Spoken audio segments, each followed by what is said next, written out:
नमस्कार साथियों, स्वागत है आपका अपने यूट्यूब चैनल आकांक्षा डीआर में। इस बेहद ही खास सेशन में बात करते हैं पर डे के करंट अफेयर्स की, साथ ही साथ करते हैं उनका एनालिसिस, जो केवल आपकी न केवल यूपीएससी एग्ज़ाम के लिए सहायक है, बल्कि जितने भी आपके पीसी एग्ज़ाम हैं, स्टेट के जितने भी अन्य एग्ज़ाम चाहे वो टीचिंग के हों, एसएससी, बैंकिंग, रेलवे, पोस्टल जितने एग्ज़ाम होते हैं जिसमें स्टैटिक जीके पूछी जाती है, उसमें न केवल हम आपके करंट अफेयर को बताते हैं, बल्कि उनके डिटेल में एनालिसिस बात करने की भी कोशिश करते हैं। तो देखते हैं आज के प्रमुख करंट अफेयर क्या हैं? तो आज का करंट अफेयर शुरू करने से पहले हम एक मैप देख लेते हैं कि भारत में गोल्ड माइन्स कहाँ-कहाँ पाई जाती हैं, क्योंकि अभी कुछ ही वर्षों में देखा गया है भारत में गोल्ड का कुछ आया ज़्यादा बढ़ा है, तो जो करंट अफेयर चर्चा में इसलिए मैं सोचा वो बता दूँ। तो भारत में जो गोल्ड माइन्स जो बेसिकली मुख्यतः 4 जगह पे जो प्रमुख रूप से गोल्ड पाया जाता है, उन 4 जगहों में से 2 जगह कहाँ पे हैं, कर्नाटक में है, बाकी 2 जगह अन्य राज्यों में। सबसे पहले देखते हैं कर्नाटक में कौन-कौन से रायचूर है और कोलार है। कोलार ये वही खदान है जिस पे केजीएफ मूवी बनी है, कोलार गोल्ड माइन्स वाली। गोल्ड फील्ड्स उसका नाम दिया गया था। ध्यान रखिए रायचूर और कोलार, आंध्र प्रदेश के अंदर है चित्तौड़ और चित्तूर है सॉरी और उसके बाद में जो सिंह भूमि है, जो उसका पूर्वी इलाका है झारखंड में, वहाँ पर गोल्ड पाया जाता है इसलिए ध्यान रखिएगा। झारखंड में 1 माइन है, पूर्वी सिंह भूमि, कर्नाटक के अंदर 2 हैं, रायचूर और कोलार और चित्तौड़ के अंदर 1 है, जो कहाँ पे है? आंध्र प्रदेश में, ठीक है? तो आज के करंट अफेयर को अब देखते हैं, कि क्या-क्या आज हम पढ़ने वाले हैं और किस टॉपिक को हम समझने वाले हैं। भारत की संविधान सभा की पहली बैठक के 75 वर्ष पूरे हो चुके हैं। सबसे पहली बैठक जो थी वो 9 दिसंबर 1946 को हुई थी। संविधान सभा में भारत के अलग-अलग हिस्सों से उस टाइम पे विभिन्न-विभिन्न पृष्ठभूमियों वाले, यहाँ तक कि अलग-अलग विचारधाराओं वाले लोग जो प्रतिष्ठित लोग थे, उसमें शामिल हुए थे और उन सबने मिलके क्या किया था, एक उपयुक्त संविधान प्रदान करने के उद्देश्य से सारे लोग एकत्रित हुए। क्योंकि ये 75वीं वर्षगांठ है, तो इम्पोर्टेंट हो जाता है जब भी प 25वीं, 50, 100 या 200 साल ऐसे कुछ होते हैं 75 साल, तो आपसे प्रश्न कहीं न कहीं एग्ज़ाम में पूछ लिए जाते हैं, इसलिए आपसे ये इम्पोर्टेंट है, तो आप ध्यान रखिएगा। आज इसको भी डिटेल में समझिएगा। वर्ष 1891 से लेकर वर्ष 2020 की अवधि के दौरान लगभग 120 सालों में उत्तरी हिंद महासागर, जहाँ पर बंगाल की खाड़ी और अरब सागर 2 यहाँ पे आप देखिएगा यहाँ पे सीज़ हैं, उनमें आने वाले चक्रवाती जो तूफ़ान हैं, उनके संबंधी जो आँकड़े आए हैं और उनसे जब विश्लेषण किया गया है, तो उनसे ये संकेत मिलते हैं कि हाल ही के वर्षों में अरब सागर के ऊपर बहुत गंभीर चक्रवाती तूफ़ान अर्थात वेरी सीवियर साइक्लोनिक स्टॉर्म की आवृत्ति बढ़ गई है। आपको बताते हैं ऐसे तूफ़ान जो 220 किलोमीटर पर आवर उससे तेज़ आते हैं, उन्हें बोलते हैं बहुत ही गंभीर श्रेणी में रखा जाता है। तो आप देखेंगे ऐसा क्यों हो रहा है। बात करेंगे केरल के कुट्टनाड क्षेत्र में बर्ड फ्लू के ताज़ा मामले में, क्योंकि अभी हाल ही वहाँ पे ताज़ा मामले की पुष्टि हुई है और प्रभावित क्षेत्र में पक्षियों को पकड़ने के लिए एक रिस्पॉन्स टीम गठित कर दी गई है।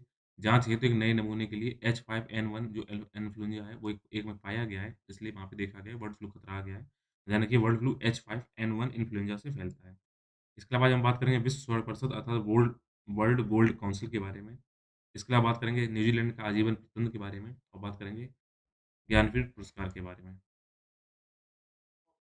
इन सभी करंट अफेयर को पूरा करने से पहले हो गया, अब देखते हैं कि डिटेल में एनालिसिस क्या है और एनालिसिस को कंप्लीट करने से पहले यदि आप चैनल पे नए हैं, तो सेशन को लाइक कर लीजिएगा, बाकी शेयर और सब्सक्राइब कर लीजिएगा, जिससे कि मेरे द्वारा अपलोड किए गए वीडियो जो भी आएँ, वो आपके पास नोटिफ़िकेशन पहुँचे, उसके लिए बेल आइकन प्रेस कर लीजिएगा। तो देखते हैं आज जितने भी करंट अफेयर उनका डिटेल में एनालिसिस क्या-क्या है। सबसे पहले उन टॉपिक्स को देखते हैं, जो सामान्य अध्ययन 1 से लिंक्ड हैं और जो आपकी यूपीएससी में सामान्य अध्ययन 1 से ये टॉपिक लिंक होगा, संविधान सभा की पहली बैठक के बारे में। अगर फिर भी आपसे क्वेश्चन अगर किसी और एग्ज़ाम में पूछा जाएगा, तो आपसे पूछा जाएगा इतिहास के संदर्भ में पूछा जाएगा और 18वीं शताब्दी से लेकर वर्तमान समय तक भारतीय इतिहास में महत्वपूर्ण घटनाएँ कौन-कौन सी हुई हैं? ये स्वतंत्रता के बाद के जो इतिहास है वहाँ से ये क्वेश्चन आपका बनेगा। तो देखते हैं कि संविधान सभा के बारे में आखिर क्या इम्पोर्टेंट था? और बता जो पहली मीटिंग हो रही थी तो उस समय जो नेहरू जी ने अपना जो भाषण दिया था, उसकी तस्वीर कुछ इस तरीके से ली गई थी। तो ध्यान अब देखते हैं क्या है? भारतीय संविधान की जो सभा बनाई गई थी पहली उसके कुछ इम्पोर्टेंट फैक्ट क्या थे, जो आपको याद रखने चाहिए? तो आपको बता दें संविधान सभा का जो पहली बार जिसने विचार रखा था, जो चाह रहे थे संविधान सभा बने, वो थे एम.एन. रॉय, तो ध्यान रखिएगा। ये प्रश्न आपसे बनता है कि संविधान सभा की पहली बार विचार किसने रखा था? वो आंसर है एम.एन. रॉय। वर्ष 1935 में भारतीय राष्ट्रीय कांग्रेस अर्थात इंडियन नेशनल कांग्रेस पहली बार आधिकारिक तौर पर भारत के लिए एक संविधान बनाने हेतु संविधान सभा की माँग रखी गई थी, वो 1935 में रखी गई थी। अगर जवाहरलाल नेहरू की बात करें तो उन्होंने 1938 में अपना एक भाषण दिया था और भाषण के वक्तव्य में उन्होंने ये कहा था, स्वतंत्र भारत का संविधान जब बने तो वह हस्तक्षेप से बने अर्थात कोई बाहरी शक्ति उस पे अपना हस्तक्षेप ना करे और जो भी उनके निर्णय लेने वाले जो भी सदस्य होंगे, वो क्या करेंगे वयस्क मताधिकार के आधार पर निर्वाचित हों, वो निर्णय लें। अगर संविधान सभा की बात देखें ब्रिटिश शासन द्वारा पहली बार कब मानी गई थी, स्वीकार किया गया था, इसको 1940 में माना गया था। तो अगर आपसे प्रश्न ये आता है कि ब्रिटिश ने भारतीय संविधान को बनाने के लिए पहली बार किस प्रस्ताव में अपनी उनकी माँग को स्वीकार किया तो इसका आंसर होगा अगस्त प्रस्ताव जो कब आया था 1940 में। तो इस कैबिनेट मिशन योजना जो आखिर में आई उस प्रावधानों के तहत 1946 में एक संविधान सभा गठित की गई। तो यहाँ पे 2 प्रश्न आपसे बनेंगे कि ब्रिटिश ने स्वीकार कब किया? वो स्वीकार किया था कागज़ प्रस्ताव में और किन प्रावधानों के बाद, किस योजना के बाद इसको संविधान सभा गठित की गई थी? वो हुई थी कैबिनेट मिशन योजना 1946 में। तो संविधान सभा से संबंधित अगर कुछ महत्वपूर्ण और फैक्ट देखते हैं, तो इसमें कुल 389 यानी 389 सदस्य थे। ब्रिटिश भारत के लिए 296 सीटों और देशी रियासतों को 93 सीटों का आवंटन किया गया था।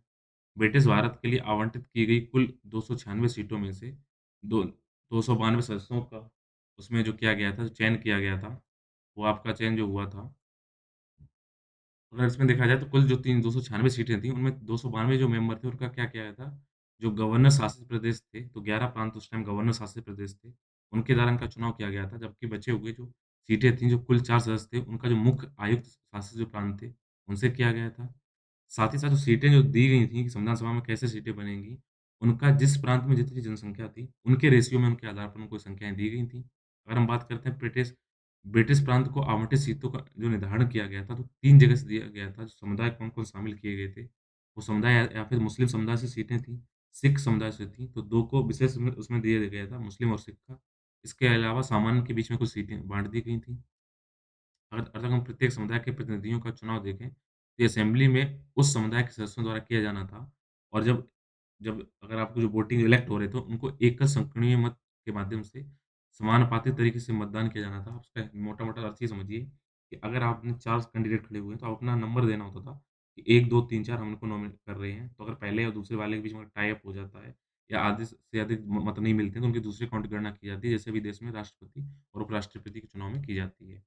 बात करेंगे देसी रियासतों का क्या हालात हालात थे, तो देसी रियासतों में कोई चुनाव नहीं हुआ था, बल्कि उस टाइम के जो राजा थे, उन्होंने अपने सदस्यों को जो चयन किया, उनको भेज दिया कि आप उनमें मेंबर बनिए। अगर और इसका हम संविधान सभा की अगर देखें संरचना का संक्षिप्त अवलोकन करें, तो संविधान सभा आंशिक रूप से क्या हुई थी, निर्वाचित हुई थी, जैसा आपने ऊपर देख लिया है। क्योंकि कुछ जो देसी रियासतें थी, वहाँ नॉमिनेट किए गए थे, इसलिए कुछ आधार पर नामांकित भी थी आंशिक रूप से। इसमें सदस्यों का चयन क्या था, प्रत्यक्ष रूप से नहीं हुआ था, बल्कि अप्रत्यक्ष रूप रूप से हुआ था। क्योंकि जो कुछ मेंबर थे, पहले वयस्क मताधिकार कुछ खास मेंबर उनको चुना गया और उनमें से कुछ लोगों को चुन के आगे उनको अधिकार दिया गया कि आप उन्हें चुन लीजिए। जैसे आजकल हम क्या करते हैं, प्रत्यक्ष रूप से तो अपने सांसद चुन देते हैं, विधायक चुन देते हैं, बल्कि राष्ट्रपति का चुनाव हम करते नहीं है, बट हमारे द्वारा जो चुने गए लोग हैं, वो करते हैं। तो अप्रत्यक्ष रूप से हो जाता है राष्ट्रपति का चुनाव। आपको बता दें संविधान सभा का चुनाव भारत के जो वयस्क मताधिकार हैं, उनके रूप से प्रत्यक्ष रूप से नहीं हुआ था, बल्कि समाज के सभी वर्गों के जो रिप्रेजेंटेशन था, उसके हिसाब से हुआ था। इम्पोर्टेंट ये है कि अगर आपसे पूछा जाए संविधान सभा की जो पहली बैठक हुई थी, क्या उसमें मुस्लिम लीग ने पार्टिसिपेट किया था? तो उसका आंसर होगा नहीं। पहली बैठक में मुस्लिम लीग ने पार्टिसिपेट नहीं किया था। 1946 में बँटवारा भी नहीं हुआ था, लेकिन मुस्लिम लीग इसमें शामिल नहीं हुई थी।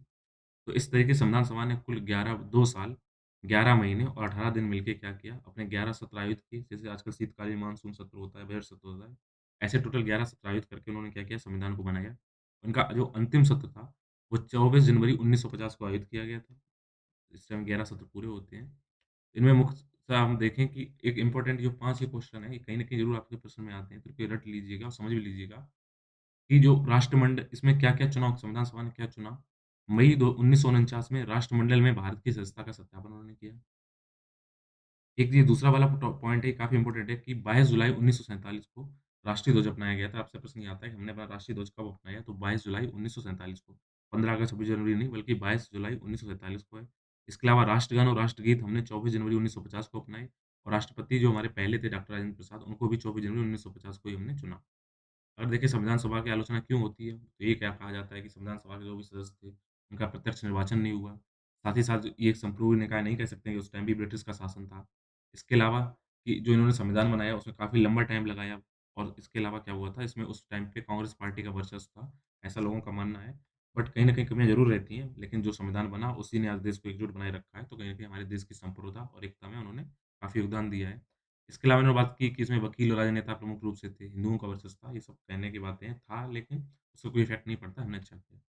अगर इसमें एक नोट की बात करें तो संविधान सभा की जो पहली बैठक हुई थी, उसके अध्यक्ष कौन हुए थे? सच्चिदानंदन सिन्हा। तो ध्यान रखिएगा अगर आपसे प्रश्न आता है संविधान सभा की पहली बैठक के अध्यक्ष कौन थे? वो थे सच्चिदानंद सिन्हा।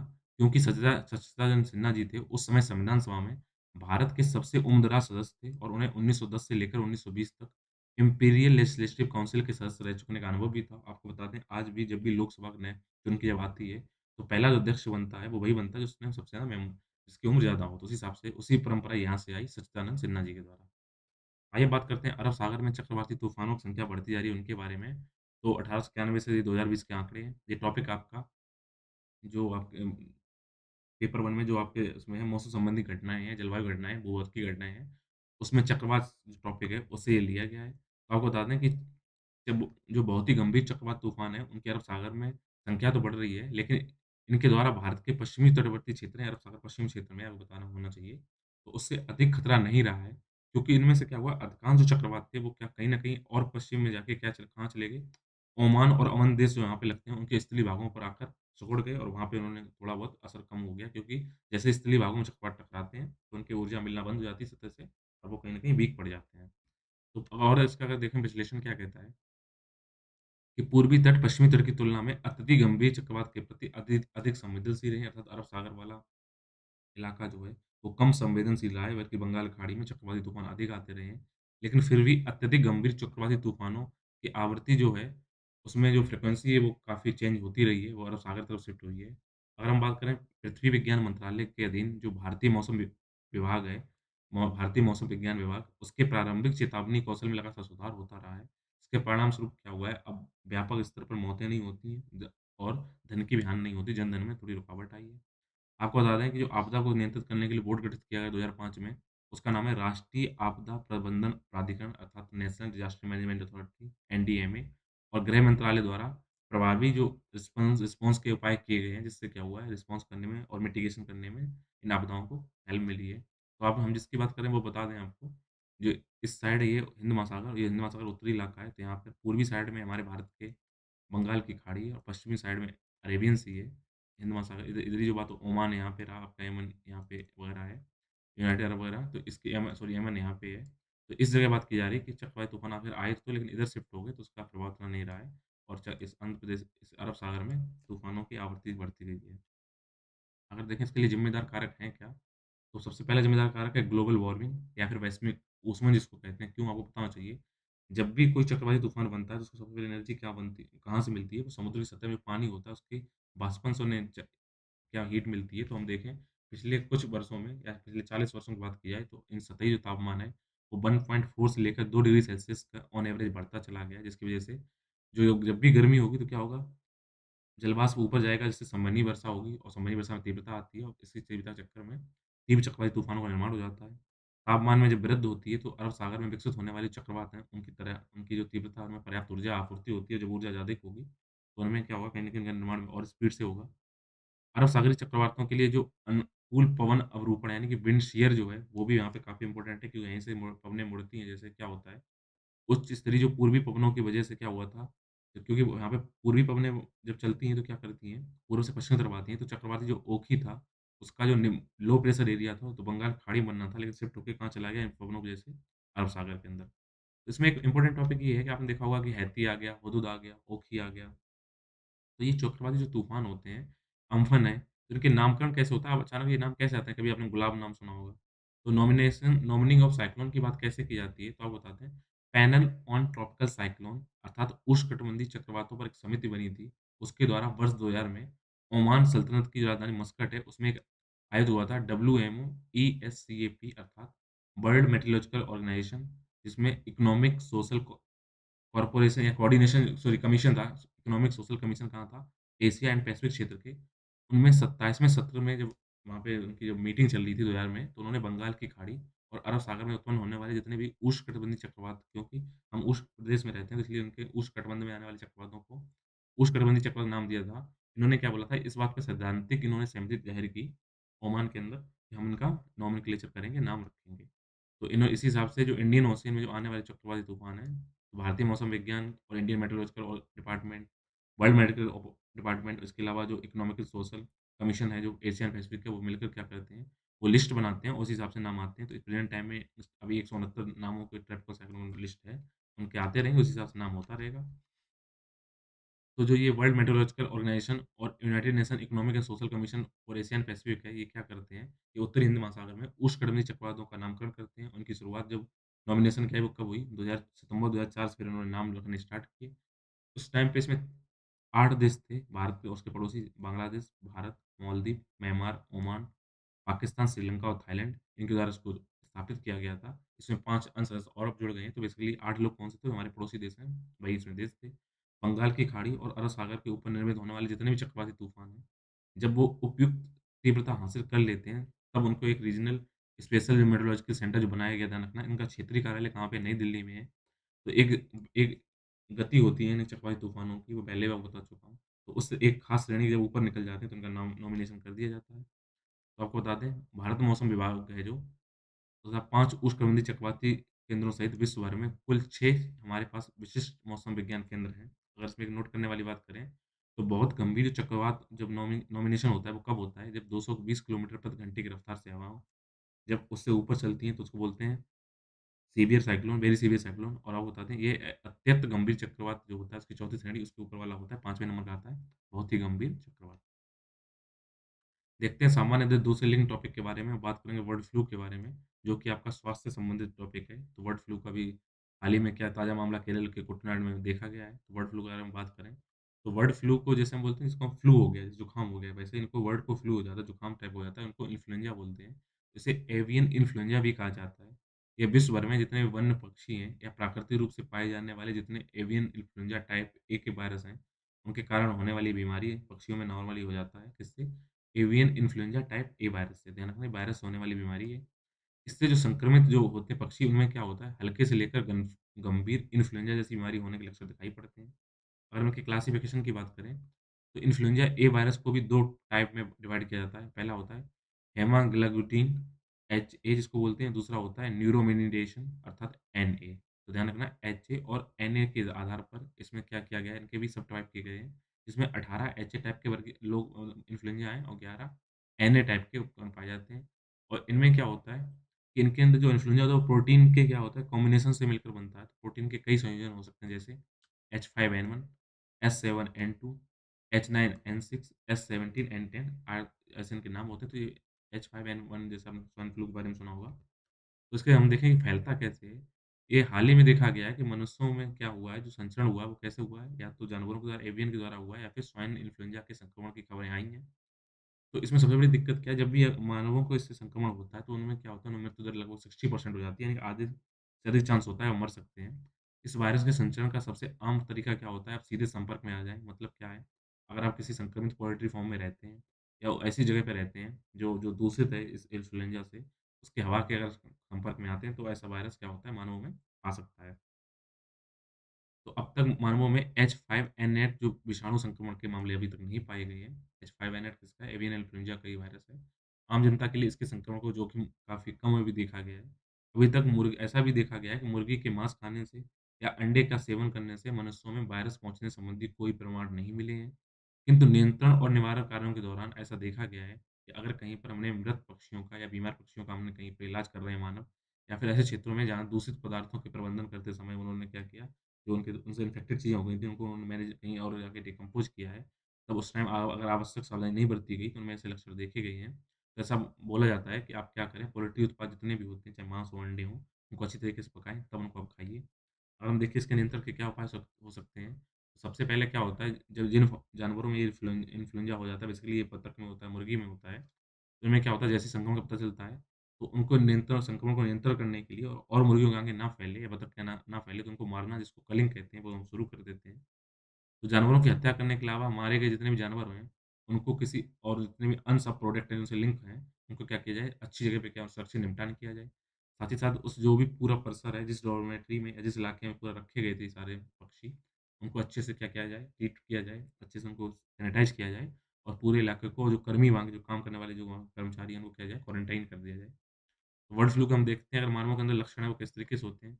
आपको धीरे-धीरे बुखार आएगा, नाक से खून निकल सकता है, लगातार कफ बना रह सकता है, नाक बह सकती है, सर में दर्द हो सकता है, गले में सूजन, खराश हो सकती है, मांसपेशियों में दर्द होगा जब आप खाँसी वगैरह करेंगे, आपको डिहाइड्रेशन हो सकता है, इसमें उल्टी या दस्त हो सकते हैं, पेट के निचले हिस्से में दर्द हो सकता है, साँस लेने में समस्या आएगी, आँख आ सकती है, जो भी आपने लक्षण देखे बेसिकली क्या है, ये सारे वही लक्षण हैं जो आपको क्या कॉमन जो अब जुकाम होता है उसमें आते हैं। इससे आप कैसे बच सकते हैं? मरे हुए पक्षियों से दूर रहें। बर्ड फ्लू प्रभावित क्षेत्र में वहाँ पे नॉन-वेज ना खाएँ, मास्क पहनें, मुँह और नाक को ढके रहें अच्छे तरीके से। अगर आपको लक्षण दिखें, डॉक्टर से संपर्क करें।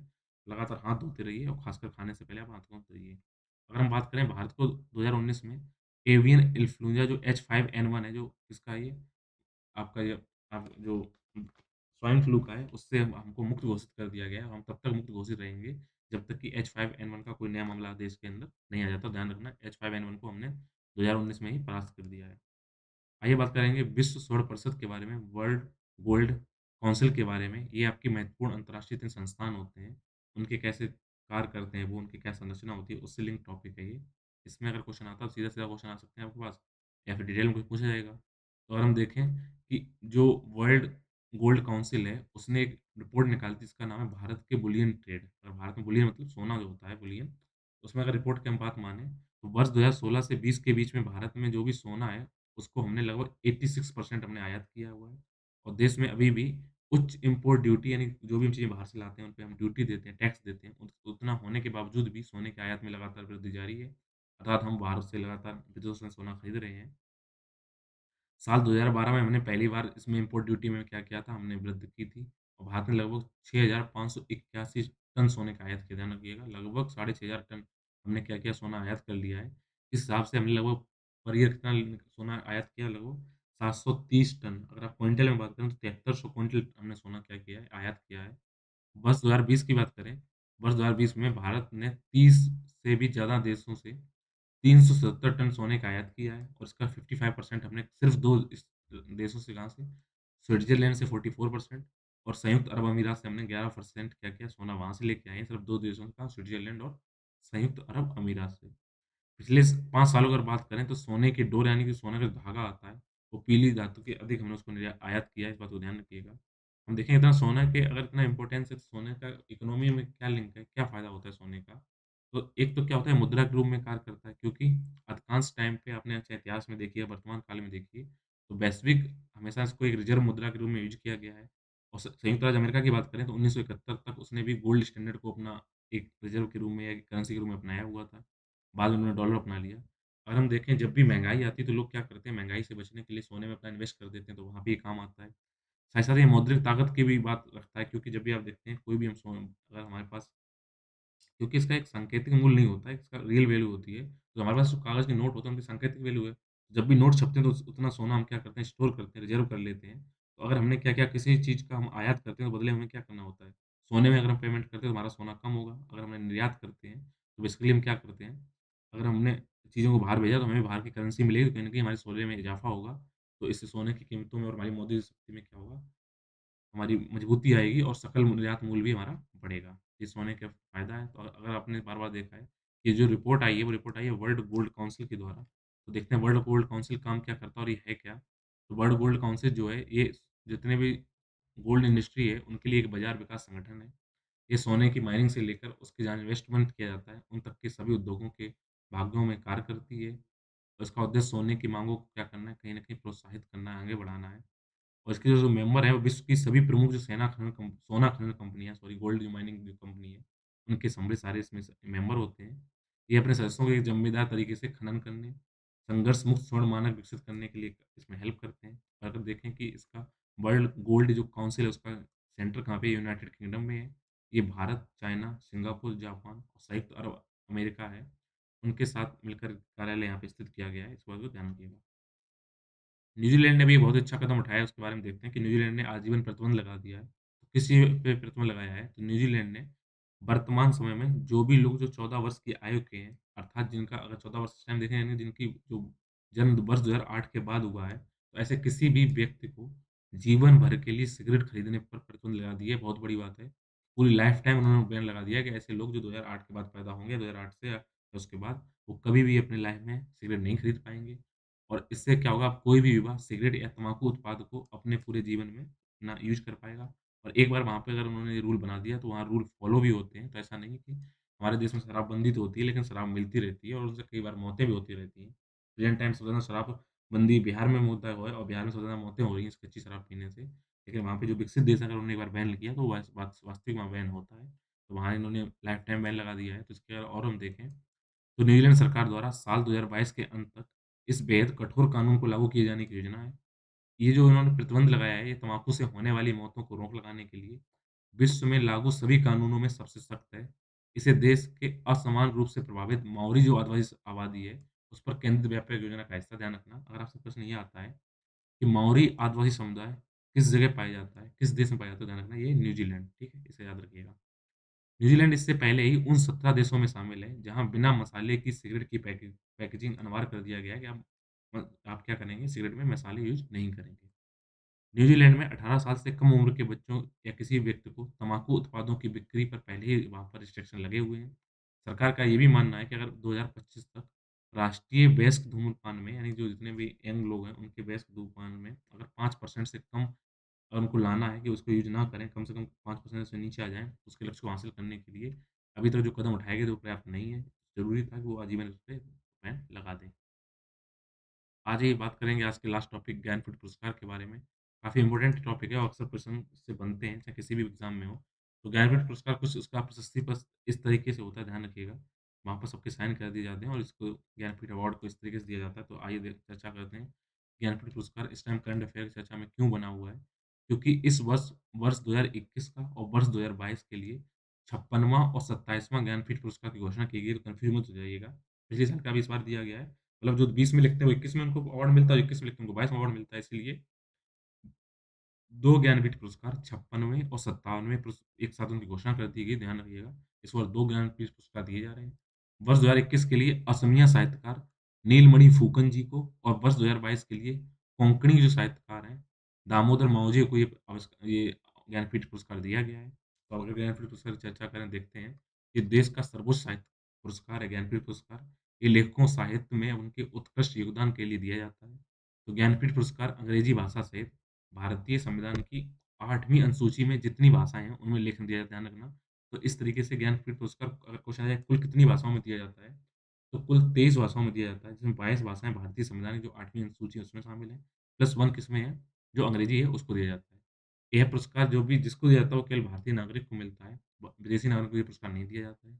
इसमें जो विजेता है उनको 11 लाख रुपए, एक प्रशस्ति पत्र और विद्या की देवी जो वाग्देवी हैं अर्थात सरस्वती देवी हैं, उनकी कांस्य प्रतिमा, उनकी प्रकृति प्रदान की जाती है, मैंने ऊपर आपको दिखा दिया है। तो ध्यान रखिए पहले इसका अवार्ड का 5 लाख था, अब उसको 11 लाख कर दिया गया है। यह पुरस्कार एक सांस्कृतिक संगठन भारतीय ज्ञानपीठ उसके द्वारा दिया जाता है। तो आपको बता दें पहला ज्ञानपीठ पुरस्कार मलयालम भाषा में दिया गया था और हम बात करें ज्ञानपीठ पुरस्कार की तो इस बार का नाम याद रखिएगा, असमिया साहित्यकार और कोंकणी साहित्यकार को दिया गया है। असमिया के लिए वर्ष 2021 का और कोंकणी के लिए 22 का। तो असमिया साहित्यकार कौन है? तो वो हैं हमारे नीलमणि फूकन और जो कोंकणी साहित्यकार हैं वो हैं दामोदर मावजो। तो ध्यान रखिएगा, ये नीलमणि फूकन जी ये रहे और दामोदर मावजो ये रहे। इन दोनों लोगों को इस पुरस्कार प्रदान किया गया है। इसके साथ आज के जितने करंट अफेयर उनका एनालिसिस कंप्लीट होता है। उम्मीद है आपकी परीक्षा की दृष्टि से सहायक होंगे और आप कहीं न कहीं आपकी समझ को और आपकी फैक्ट्स को और भी क्लियर करेंगे। तो इसी तरह के और भी सेशन और भी फ्री एजुकेशन पाने के लिए इस टाइप के चैनल से जुड़े रहिए।